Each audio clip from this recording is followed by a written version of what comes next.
ಅಧಿಕ ಮಾಸವನ್ನು ಮಲಮಾಸ ಎಂದು ಕರೀತಾರೆ.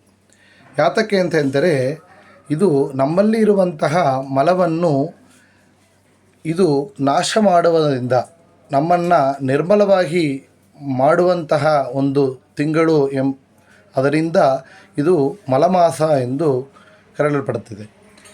ವಿಶೇಷವಾಗಿ ಈ ಒಂದು ತಿಂಗಳಲ್ಲಿ ನಾವು ಮಾಡುವಂತಹ ಸ್ನಾನ, ದಾನ, ಪುರುಷೋತ್ತಮನ ಆರಾಧನೆ, ವಿಶೇಷವಾಗಿ ನಾವು ಮಾಡುವಂತಹ ಶ್ರವಣ, ಪಾರಾಯಣ ಎಲ್ಲನೂ ಕೂಡ ನಮ್ಮಲ್ಲಿ ಇರುವಂತಹ ಪಾಪಗಳು ಎಂಬ ಮಲವನ್ನು ನಾಶ ಮಾಡುತ್ತಾ ಇದೆ. ಅದರಿಂದಲೇ ಈ ಒಂದು ತಿಂಗಳಿಗೆ ಮಲಮಾಸ ಎಂದು ಕರೀತಾ ಇದ್ದಾರೆ.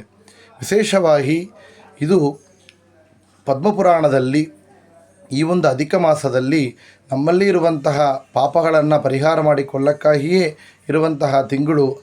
ಅದರಿಂದ ಇದು ನಮ್ಮ ಮಲವನ್ನು ನಾಶ ಮಾಡಿ ಇದು ನಿರ್ಮಲವಾಗಿ ಮಾಡುತ್ತಾ ಇದೆ ಎಂದು ಪದ್ಮಪುರಾಣ ಹೇಳ್ತಾ ಇದೆ. ಶ್ರೀಕೃಷ್ಣ ಅರ್ಪಣಮಸ್ತು.